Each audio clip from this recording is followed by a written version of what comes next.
ជាទូទៅនៅពេលដែលយើងចង់ជ្រើសរើសនៅសម្បកកង់ណាមួយដែលផ្ដោតសំខាន់ទៅដល់ការជួយសន្សំចៃសាំងគឺគេត្រូវការសម្បកកង់ណាដែលឆ្នៃមកឲ្យមានកម្រិត rolling resistance នឹងទៀត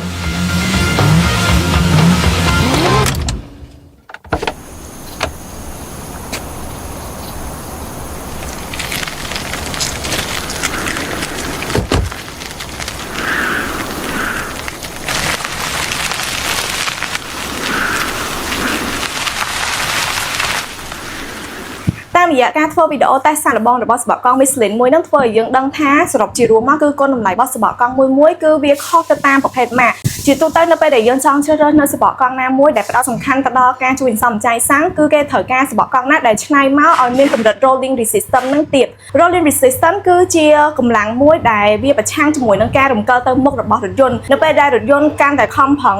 ទៅមុខធ្វើឲ្យកម្រិតនៅក្នុងការស៊ីប្រេងឥន្ធនៈហ្នឹងក៏វាកើនឡើងដែរការជ្រើសរើសសម្បកកង់គឺសំខាន់ណាស់យើងមើលនៅនឹងផ្នែកគឺអាចវិនិច្ឆ័យថាសម្បកកង់មួយហ្នឹង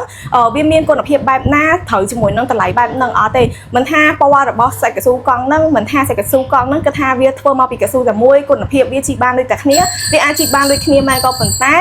performance បទពិសោធន៍ដែលយើងទទួលបានពីការប្រើប្រាស់សម្បកកង់ហ្នឹងគឺខុសគ្នាទៅតាមតម្លៃរបស់សម្បកកង់មួយដែរជាក់ស្ដែងដូចជាសម្បកកង់ Michelin អញ្ចឹងជាផលិតផលរបស់ប្រទេសបារាំងបើទោះបីជាផលិតនៅចិនផលិតនៅថៃឬក៏ផលិតនៅប្រទេសផ្សេងៗទៀតក៏ដោយប៉ុន្តែ Michelin បានរក្សានូវគុណភាពនិងវត្ថុធាតុដើមក៏ដូចជាស្តង់ដារបច្ចេកវិទ្យានៅក្នុងការផលិតរបស់ខ្លួនហ្នឹងគឺតាមបែបស្តង់ដាររបស់ប្រទេសបារាំងដែរមានការធានាជូនទៅលើគុណភាពបច្ចេកទេសនៅក្នុងការផលិតហ្នឹង6ឆ្នាំរហូតដល់ពេលសឹករីដលថ្ងៃនេះខ្ញុំសូមណែនាំទំហំកង់ដែលពេញនិយមជាងគេទៅលើ Land Pro ដោយសារតែ Land Pro ប្រើ Hybrid បើជិះក្នុងក្រុងវិញគឺសឹងថាអត់ទាំងលឺសំឡេងប្រឆេះម៉ាស៊ីនផងអញ្ចឹងហើយគឺត្រូវការសម្បកកង់ណាដែលជួយទប់សំឡេងរំខានកុំឲ្យលាន់ចូលដល់ខាងក្នុងសម្រាប់ Land Pro ដែលគាត់ប្រើ 185/65R15 ឡាន XM2 ផ្លោតដូចគ្នាប៉ុន្តែវាមានផ្លូវទឹកឆ្លងកាត់2ឆ្នូតពេលដែលឡានប្រទាលមក 195/65R15 ព្រោះ010ឡើងចង្អុលផ្លូវទឹកឆ្លងកាត់នេះគឺនឹងឡើង3ឆ្នូតវិញហើយប៉ុន្តែខ្ញុំសូមបញ្ជាក់ថាចំនួនចង្អុលផ្លូវទឹកនេះគឺអត់បានជាឥទ្ធិពលទៅដល់សំណឹករបស់សម្បកកង់ទេយើងមកមើល 195/65R15 នេះចំណុច Trade Wear របស់វាគឺលេខ420ហត់បានចន្លោះពី 50,000 ទៅ 60,000 ម៉ែលចំណែកលេខ 185/65R15 វិញក៏កម្រិត Trade Wear វា420ដូចគ្នា Traction Temperature អក្សរ A ទាំងអស់ XM2 Plus ជាកាឡា All Season មានបែងចែកក្នុងហើយនិងក្រៅខុសគ្នាប្រើបានគ្រប់រដូវកាល